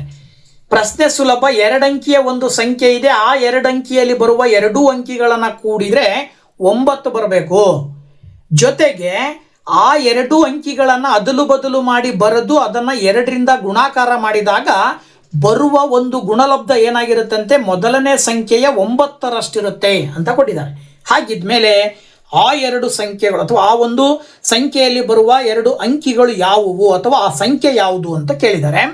ಈಗ ನಾವು ಅದ್ರ ಪ್ರಕಾರ ಈಗ ನಾವು 2 ಅಂಕಿ ಸಂಖ್ಯೆ ಅಂತ ಹೇಳಿದ್ರೆ ಒಂದು ಬಿಡಿ ಸ್ಥಾನ ಇರುತ್ತೆ, ಇನ್ನೊಂದು 10ರ ಸ್ಥಾನ ಇರುತ್ತೆ. ಹಾಗಾಗಿ ನಾವು ಬಿಡಿ ಸ್ಥಾನದಲ್ಲಿರುವಂತಹ ಅಂಕಿಯನ್ನು y ಅಂತ ತಗೊಳ್ಳೋಣ, 10ರ ಸ್ಥಾನದಲ್ಲಿರುವ ಅಂಕಿಯನ್ನು x ಅಂತ ತಗೊಳ್ಳೋಣ. ಆಗ ಆ ಸಂಖ್ಯೆ ಏನಾಗಿರುತ್ತೆ, XY ಆಗಿರುತ್ತೆ. ಈ XY ನಲ್ಲಿ x ನ ಒಂದು ಬೆಲೆ ಆಕ್ಚುಯಲ್ ಆಗಿ ಏನು ಬರುತ್ತೆ ಅಂತ ಹೇಳಿದ್ರೆ, ನಾವು XY ಅನ್ನ ವಿಸ್ತರಿಸಿ ಬರೆದಾಗ 10x + y ಅಂತ ತಗೊಳ್ತೀವಿ. ಯಾಕೆಂದ್ರೆ y ಬಿಡಿ ಸ್ಥಾನದಲ್ಲಿದೆ, x 10ರ ಸ್ಥಾನದಲ್ಲಿದೆ. ಸರಿನಾ? ಇದ್ರ ಪ್ರಕಾರ ಪ್ರಶ್ನೆ ಏನು ಹೇಳುತ್ತೆ, ಪ್ರಶ್ನೆಯ ಪ್ರಕಾರವಾಗಿ ಇಲ್ಲಿ 2 ಅಂಕಿಗಳ ಮೊತ್ತ ಅಂದರೆ x ಮತ್ತು y ನ ಮೊತ್ತ 9 ಅಂತ ಅವರು ಡೈರೆಕ್ಟ್ ಆಗಿ ಕೊಟ್ಟಿದ್ದಾರೆ. ಇದನ್ನ ಸಮೀಕರಣ 1 ಅಂತ ತಗೊಳ್ಳೋಣ.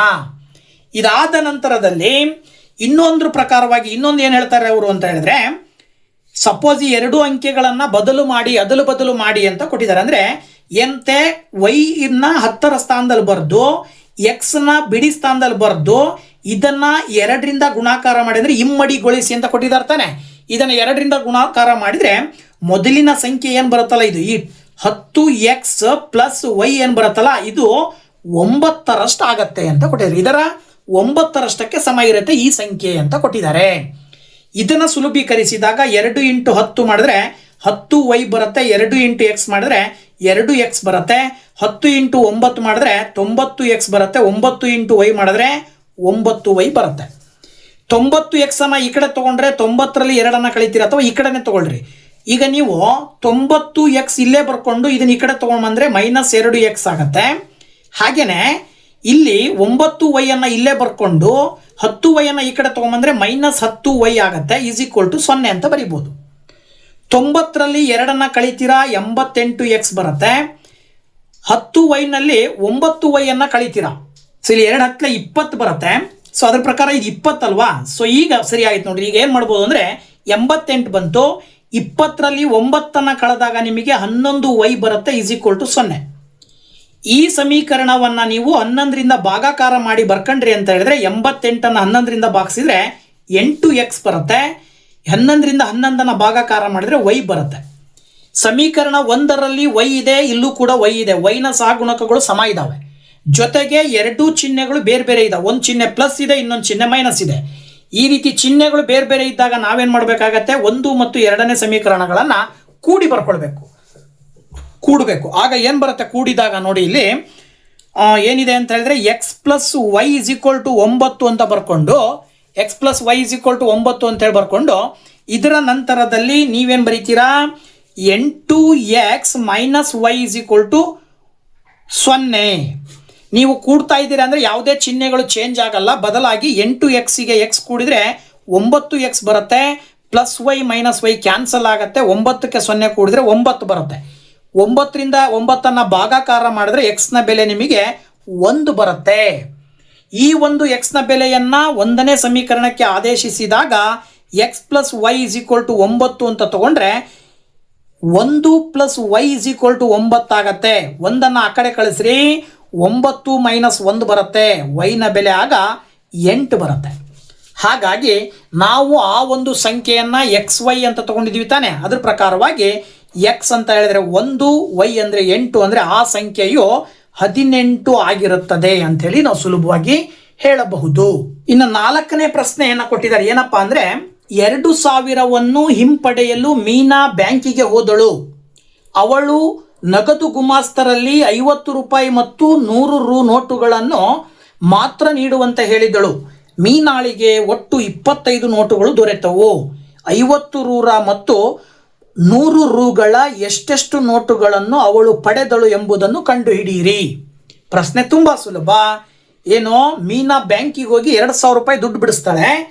ಅವಾಗ ಹೇಳ್ತಾಳವಳು ಏನಂತೇಳಿ, ನನಗೆ 100 ರೂಪಾಯಿದು ಮತ್ತು 50 ರೂಪಾಯಿದು ನೋಟುಗಳನ್ನು ಕೊಡ್ರಿ ಅಂತೇಳಿ. ಆಗ ಅವ್ರು ಗುಮಾಸ್ತರು ಏನು ಮಾಡ್ತಾರೆ, ಒಟ್ಟು 25 ನೋಟುಗಳನ್ನು ಮೀನಾಗೆ ಕೊಡ್ತಾರೆ.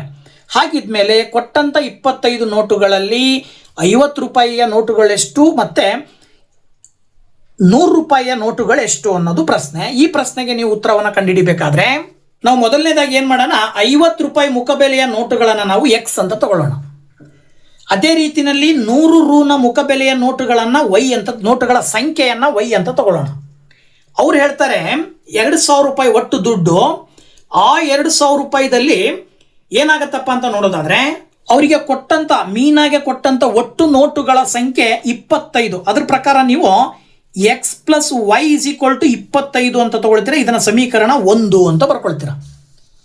ಇನ್ನೊಂದು ಏನು ಹೇಳ್ತಾರೆ, 50 ರೂಪಾಯಿ ನೋಟ್ ಎಷ್ಟು ಎಕ್ಸ್ ಇದಾವೆ, ಸೊ ಎಕ್ಸ್ ಇಂಟು 50. ಹಾಗೇನೆ 100 ರೂಪಾಯಿ ನೋಟ್ ಎಷ್ಟಿದಾವೆ, ವೈ ಇದಾವೆ. ವೈ ಇಂಟು 100 ಮಾಡಿದರೆ ಒಟ್ಟು ದುಡ್ಡು ಎಷ್ಟಾಗತ್ತೆ, 2,000 ರೂಪಾಯಿ ಆಗುತ್ತೆ. ಅಲ್ಲಿಗೆ ಇದನ್ನು ನೀವು 50 X plus 100 Y is equal to 2,000 ಅಂತ ಬರ್ಕೊಳ್ಬೋದು. ಇಷ್ಟು ಸಮೀಕರಣವನ್ನು 50ರಿಂದ ನೀವು ಭಾಗಾಕಾರ ಮಾಡ್ರಿ. ಇಲ್ಲಿ ಎಕ್ಸ್ನ ಪಕ್ಕದಲ್ಲಿರುವ 50 ಭಾಗಾಕಾರ ಮಾಡಿದ್ರೆ ಎಕ್ಸ್ ಬರುತ್ತೆ. 52 100 ಬರೋದ್ರಿಂದ 2y ಅಂತ ಬರೀತೀರಿ. 0 ಕ್ಯಾನ್ಸಲ್ ಆಗಿ 5 4 20 ಬರುತ್ತೆ. ಪಕ್ಕದಲ್ಲಿರೋ 0 ಬರೆದ್ರೆ X plus 2y is equal to 40 ಬರುತ್ತೆ. ಇದನ್ನ ಸಮೀಕರಣ 2 ಅಂತ ತಗೊಳ್ರಿ. ಸಮೀಕರಣ 1ರಲ್ಲಿ ಎಕ್ಸ್ನ ಸಹಗುಣಕ 1 ಇದೆ, 2ರಲ್ಲೂ ಕೂಡ ಎಕ್ಸ್ನ ಸಹಗುಣಕ 1 ಇದೆ. ಎರಡಕ್ಕೂ ಚಿಹ್ನೆ ಸಮ ಇದ್ದಾಗ, ಒಂದೇ ಚಿಹ್ನೆ ಇರೋದ್ರಿಂದ ನಾವೇನು ಮಾಡಬೇಕು, 1ರಿಂದ 2ಅನ್ನು ಕಳೆದಾಗ, ಈಗ ನೀವು ಸಮೀಕರಣ 1ರಿಂದ 2ನೇ ಸಮೀಕರಣವನ್ನು ಕಳಿಬೇಕು. ನೋಡ್ರಿ, ಇಲ್ಲಿ X plus Y is equal to 25 ಅಂತ ಬರ್ಕೊಳ್ರಿ. ಹಾಗೇನೆ ಇನ್ನೊಂದೇನು, X plus 2y is equal to 40 ಅಂತ ಬರ್ಕೊಂಡು ಚಿಹ್ನೆಗಳನ್ನು ಚೇಂಜ್ ಮಾಡಬೇಕು. ನೀವು ಕಳೀತಾ ಇರೋದ್ರಿಂದಾಗಿ ಎಕ್ಸ್ ಎಕ್ಸ್ ಕ್ಯಾನ್ಸಲ್ ಆಗುತ್ತೆ. -2y ನಲ್ಲಿ ಪ್ಲಸ್ ವೈ ಅನ್ನು ಕಳೆದ್ರೆ -y ಬರುತ್ತೆ. -40ರಲ್ಲಿ 25 ಕಳೆದ್ರೆ -15 ಬರುತ್ತೆ. ಅದರ ಅರ್ಥ ಮೈನಸ್ ಕ್ಯಾನ್ಸಲ್ ಆಗಿ ವೈನ ಬೆಲೆ 15. ನಿಮಗೆ 1ರ ಉತ್ತರ ಸಿಕ್ಬಿಡ್ತು. ವೈ ಅನ್ನು ನಾವೇನಂತ ತಗೊಂಡಿದ್ದೀವಿ, 100 ಮುಖಬೆಲೆಯ ನೋಟುಗಳ ಸಂಖ್ಯೆ ಅಂತ ತಗೊಂಡಿದ್ದೀವಿ. ಅದ್ರ ಪ್ರಕಾರ 100 ರೂಗಳ 15 ನೋಟುಗಳನ್ನು ಕೊಟ್ಟಿದ್ದಾರೆ ಅವರು. ಇದನ್ನು 1ನೇ ಸಮೀಕರಣಕ್ಕೆ ಹಾಕಿದ್ರಿ ಅಂದರೆ X plus Y is equal to 25 ಅಂತ ಬರ್ಕೊಂಡು ಎಕ್ಸ್ ಪ್ಲಸ್ ವೈ ಇರುವ ಜಾಗದಲ್ಲಿ 15 ಬರೆದು 25 ಬರೆದ್ರೆ 15ನ ಈಕ್ವಲಿಂದ ಆ ಕಡೆ ಕಳಿಸಿದ್ರೆ 25 - 15 ಆಗುತ್ತೆ. ಸುಲಭವಾಗಿ ನಿಮಗೆ ಎಕ್ಸ್ನ ಬೆಲೆ ಏನು ಬರುತ್ತೆ, 10. ಇದು 50 ರು ಮುಖಬೆಲೆಯ ನೋಟುಗಳ ಸಂಖ್ಯೆ. ಇವು 10, ಇವು 15 ಅಂದರೆ ಒಟ್ಟು ನೋಟುಗಳ ಸಂಖ್ಯೆ 25 ಆಯಿತು. 2ಅನ್ನು ಗುಣಾಕಾರ ಮಾಡಿದರೆ 2,000 ರೂಪಾಯಿ ಬರುತ್ತೆ. ಹಾಗಾಗಿ 50 ರು ಮುಖಬೆಲೆಯ ನೋಟುಗಳ ಸಂಖ್ಯೆ ನೀವು ಎಷ್ಟು ತಗೊಳ್ಬೇಕು ಅಂತ ಹೇಳಿದ್ರೆ, ಎಕ್ಸ್ ಅಂತ ಹೇಳಿದ್ರೆ 10. ಅದೇ 100 ರು ಮುಖಬೆಲೆಯ ನೋಟುಗಳ ಸಂಖ್ಯೆ ಎಷ್ಟು, 15 ಅಂತೇಳಿ ನೀವು ಬರೀಬೇಕಾಗತ್ತೆ. ಸೊ ಅದೇ ರೀತಿಯಲ್ಲಿ ಅಭ್ಯಾಸ 3.3ರಲ್ಲಿ ಕೊನೆಯ ಪ್ರಶ್ನೆ, ಒಂದು ಎರವಲು ಗ್ರಂಥಾಲಯದಲ್ಲಿ ಮೊದಲ 3 ದಿನಕ್ಕೆ ಒಂದು ನಿಗದಿತ ಶುಲ್ಕವಿರುತ್ತದೆ. ಆ ಬಳಿಕದ ಪ್ರತಿಯೊಂದು ದಿನಕ್ಕೂ ಒಂದು ಹೆಚ್ಚುವರಿ ಶುಲ್ಕವಿರುತ್ತದೆ. ಪುಸ್ತಕವನ್ನು 7 ದಿನ ತನ್ನಲ್ಲಿ ಇರಿಸಿಕೊಂಡಿದ್ದಕ್ಕಾಗಿ ಸರಿತಾ 27 ಪಾವತಿಸಿದರೆ, ಪುಸ್ತಕವನ್ನು 5 ದಿನ ಇರಿಸಿಕೊಂಡಿದ್ದಕ್ಕಾಗಿ ಸೂಸಿ 21 ರೂಗಳನ್ನು ಪಾವತಿಸಿದಳು. ನಿಗದಿತ ಶುಲ್ಕ ಮತ್ತು ಪ್ರತಿಯೊಂದು ಹೆಚ್ಚುವರಿ ದಿನದ ಶುಲ್ಕವನ್ನು ಕಂಡುಹಿಡಿಯಿರಿ ಅಂತ ಕೊಟ್ಟಿದ್ದಾರೆ. ಇಲ್ಲಿ ಪ್ರಶ್ನೆ ತುಂಬ ಸುಲಭವಾಗಿದೆ. ಒಂದು ಗ್ರಂಥಾಲಯದಲ್ಲಿ ಮೊದಲ 3 ದಿನಕ್ಕೆ ಪುಸ್ತಕವನ್ನು ತಗೊಂಡೋದ್ರೆ ಫಿಕ್ಸ್ ರೇಟ್ ಇರುತ್ತೆ. ನಂತರದಲ್ಲಿ ಪ್ರತಿ ದಿನಕ್ಕೆ ರೇಟ್ ಜಾಸ್ತಿ ಆಗ್ತಾ ಹೋಗುತ್ತೆ. ಇದರ ಆಧಾರದ ಮೇಲೆ ಸರಿತಾ ಏನು ಮಾಡಿದ್ಲು, 7 ದಿನ ತನ್ನಲ್ಲಿ ಬುಕ್ ಇಟ್ಕೊಂಡು ಕೊನೆಗೆ ಹೋಗಿ ಬುಕ್ ಕೊಡಬೇಕಾದ್ರೆ 27 ರೂಪಾಯಿ ಕೊಟ್ಲು. ಅದೇ ರೀತಿಯಲ್ಲಿ ಯಾರು ಸೂಸಿ 5 ದಿನ ಬುಕ್ಸನ್ನು ಇಟ್ಕೊಂಡು ಅದನ್ನು ಕೊನೆಗೆ ತಲುಪಿಸ್ಬೇಕಾದ್ರೆ 21 ರೂಪಾಯಿ ಕೊಡ್ತಾಳೆ. ಹಾಗಿದ್ಮೇಲೆ ನಿಗದಿತ ಶುಲ್ಕ ಎಷ್ಟು ಮತ್ತೆ ಪ್ರತಿಯೊಂದು ಹೆಚ್ಚುವರಿ ದಿನದ ಶುಲ್ಕ ಎಷ್ಟು ಅಂತ ಕೇಳಿದ್ದಾರೆ. ಇದರ ಆಧಾರದ ಮೇಲೆ ಈಗ ನಾವು ನಿಗದಿತ ಶುಲ್ಕವನ್ನು ಎಕ್ಸ್ ಅಂತ ತಗೊಳ್ಳೋಣ. ನಂತರದಲ್ಲಿ ಹೆಚ್ಚು ದಿನಗಳಿಗೆ ನಿಗದಿಪಡಿಸಿದಂತಹ ಒಂದು ಶುಲ್ಕವನ್ನು ವೈ ಅಂತ ತಗೊಳ್ಳೋಣ. ಅದರ ಪ್ರಕಾರವಾಗಿ ಮೊದಲ 3 ದಿನಕ್ಕೆ ಎಕ್ಸ್ ಸರಿತ ಅಂತ ಫಸ್ಟ್ ಉದಾಹರಣೆ ತಗೊಳ್ಳೋಣ. ಒಟ್ಟು ಸರಿತ ಬಳಕೆ ಮಾಡಿದ್ದು 7 ದಿನ. 7 ದಿನದಲ್ಲಿ 3 ದಿನಕ್ಕೆ ಶುಲ್ಕ ಎಕ್ಸ್ ಕೊಟ್ಟರೆ ಇನ್ನು ಉಳಿದಿರೋದೆಷ್ಟು ದಿನ? 4 ದಿನಕ್ಕೆ ಪ್ರತಿ ದಿನಕ್ಕೆ ನಿಗದಿಪಡಿಸಿದಂಥ ಶುಲ್ಕವನ್ನು ವೈ ಅಂತ ತಗೊಂಡ್ರೆ X plus Y is equal to ಏನಾಗುತ್ತೆ? ಅವಳು 7 ದಿನದಲ್ಲಿ ಕೊಟ್ಟಂಥ ಒಟ್ಟು ಹಣ ಎಷ್ಟು? 27 ರೂಪಾಯಿ. ಸೊ ಇದನ್ನು ಸಮೀಕರಣ 1 ಅಂತ ತಗೊಳ್ರಿ. ಇದೇ ರೀತಿಯಲ್ಲಿ ಎರಡನೇ ಬಾರಿ ಸೂಸಿ ಏನು ಮಾಡ್ತಾಳೆ? 5 ದಿನ ಬಳಕೆ ಮಾಡ್ತಾಳೆ ಪುಸ್ತಕವನ್ನು. ಅದರಲ್ಲಿ ಮೊದಲ 3 ದಿನದ ಶುಲ್ಕ ಎಕ್ಸ್, ಇನ್ನು ಉಳಿದಿರೋದು 2 ದಿನ, ಅದರ ಶುಲ್ಕ ವೈ. ಅಲ್ಲಿಗೆ X plus 2y is equal to ಅವಳು ಕೊಟ್ಟಿದ್ದು ದುಡ್ಡು ಎಷ್ಟು? 21 ರೂಪಾಯಿ. ಇದನ್ನು ಸಮೀಕರಣ 2 ಅಂತ ತಗೊಳ್ರಿ. ಇಲ್ಲೂ ಕೂಡ ಎಕ್ಸ್ ಮತ್ತು ಎಕ್ಸ್ನ ಸಹಗುಣಕ ಸಮ ಇರೋದ್ರಿಂದಾಗಿ ನೀವು 1ರಿಂದ 2 ಕಳೆದಾಗ ಏನಾಗುತ್ತೆ ನೋಡಿ, ಇಲ್ಲಿ X plus 4y is equal to 27, X plus 2y is equal to 21 ಬರ್ಕೊಂಡು ಪ್ರತಿ ಪದಗಳ ಚಿಹ್ನೆಗಳು ಚೇಂಜ್ ಆಗ್ತವೆ. ಎರಡನೇ ಸಮೀಕರಣದ್ದು ಎಕ್ಸ್ ಎಕ್ಸ್ ಕ್ಯಾನ್ಸಲ್ ಆಗುತ್ತೆ. 4ರಲ್ಲಿ 2 ಕಳಿಬೇಕಾಗತ್ತೆ, ಚಿಹ್ನೆ ಮೈನಸ್ ಇರೋದ್ರಿಂದಾಗಿ 2y ಬರುತ್ತೆ. 27ರಲ್ಲಿ 21 ಕಳಿಬೇಕಾಗತ್ತೆ, ಚಿಹ್ನೆ ಮೈನಸ್ ಇರೋದ್ರಿಂದ ಕಳೆದಾಗ 6 ಬರುತ್ತೆ. 2ರಿಂದ 6 ಭಾಗಾಕಾರ ಮಾಡಿದ್ರೆ ವೈನ ಬೆಲೆ ಏನು ಬರುತ್ತೆ ನಿಮಗೆ? 3 ಬರುತ್ತೆ. ವೈನ ಬೆಲೆ 3 ಗೊತ್ತಾಯ್ತಲ್ಲ. ಈ ವೈನ ಬೆಲೆಯನ್ನು 1ರಲ್ಲಿ ಆದೇಶಿಸಿದ್ರಿ ಅಂತ ಹೇಳಿದ್ರೆ ನೀವು ಏನಂತ ಬರಿಬೋದು ಇಲ್ಲಿ ಅಂತ ಹೇಳಿದ್ರೆ X plus 4y is equal to 27 ಅಂತ ಬರ್ಕೊಂಡು ಎಕ್ಸ್ ಪ್ಲಸ್ 4 ಇಂಟು ವೈ ಅಂದರೆ 3. ಈಗ ಇಲ್ಲಿ 27 ಬರ್ಕಂತೀರ, 4 3 12, ಈ ಕಡೆ ಬಂದರೆ -12 ಆಗುತ್ತೆ. 27ರಲ್ಲಿ 12 ನೀವು ಕಳೆದ್ರಿ ಅಂತ ಹೇಳಿದ್ರೆ 27ರಲ್ಲಿ 12 ಹೋದರೆ 15 ಬರುತ್ತೆ. ಇದು 3 ದಿನದ ಬಾಡಿಗೆ. 3 ದಿನದ ಬಾಡಿಗೆ 15, ನಂತರದ ಪ್ರತಿದಿನದ ಬಾಡಿಗೆ 3 ರೂಪಾಯಿ. ಅಲ್ಲಿಗೆ ನಿಗದಿತ ಶುಲ್ಕ 15 ರೂಪಾಯಿ. ಅಂದರೆ ಮೊದಲ 3 ದಿನಕ್ಕೆ ಪ್ರತಿದಿನಕ್ಕೆ 5 ರೂಪಾಯಿದಂತೆ 15 ರೂಪಾಯಿ ಕಟ್ಟಬೇಕು. ನಂತರದ ದಿನಗಳಲ್ಲಿ ಪ್ರತಿದಿನದ ಶುಲ್ಕ ಏನಾಗುತ್ತೆ? 3 ರೂಪಾಯಿ ಆಗುತ್ತೆ. ಗೊತ್ತಾಯ್ತಲ್ಲ. ನಿಗದಿತ ಶುಲ್ಕ 15 ರೂಪಾಯಿ, ನಿಗದಿಪಡಿಸಿದ ಹೆಚ್ಚು ದಿನಗಳಿಗೆ ನಿಗದಿಪಡಿಸಿದ ಶುಲ್ಕ ಪ್ರತಿದಿನಕ್ಕೆ 3 ರೂಪಾಯಿ ಅಂತೇಳಿ ನೀವು ಉತ್ತರವನ್ನಾಗಿ ಬರಿಬೇಕಾಗತ್ತೆ. ಸೊ ಈ ಒಂದು ವಿಡಿಯೋದಲ್ಲಿ ಅಭ್ಯಾಸ 3.3ರಲ್ಲಿ ಬರುವ 1 ಮತ್ತು 2ನೇ ಮೇನಲ್ಲಿ ಬಂದಂತಹ ಎಲ್ಲ ಪ್ರಶ್ನೆಗಳನ್ನು, ಆ ಒಂದು ಪ್ರಶ್ನೆಗಳಿಗೆ ಪರಿಹಾರಗಳನ್ನು ಸೂಕ್ತವಾಗಿ ನಿಮಗೆ ತಿಳಿಸ್ಕೊಟ್ಟಿದ್ದೀನಿ ವಿಶ್ಲೇಷಣೆಯ ಸಮೇತವಾಗಿ. ಸೊ ವಿಡಿಯೋ ಇಷ್ಟ ಆದರೆ ಲೈಕ್ ಮಾಡಿ, ಶೇರ್ ಮಾಡಿ, ಹಾಗೆ ಕಮೆಂಟ್ ಮಾಡಿ ಅಂತ ಹೇಳ್ತಾ, ಇನ್ನೂ ನಮ್ಮ ಚಾನಲ್ ಯಾರು ಸಬ್ಸ್ಕ್ರೈಬ್ ಮಾಡಿಲ್ವೋ ಚಾನಲ್ ಸಬ್ಸ್ಕ್ರೈಬ್ ಮಾಡಿ, ಜೊತೆಗೆ ಪಕ್ಕದಲ್ಲಿರುವ ಬೆಲ್ ಐಕಾನ್ ಕ್ಲಿಕ್ ಮಾಡೋದ್ರ ಮೂಲಕ ಸಬ್ಸ್ಕ್ರೈಬ್ ಆಗಿ ಅಂತ ಹೇಳ್ತಾ, once again thank you very much. Bye bye.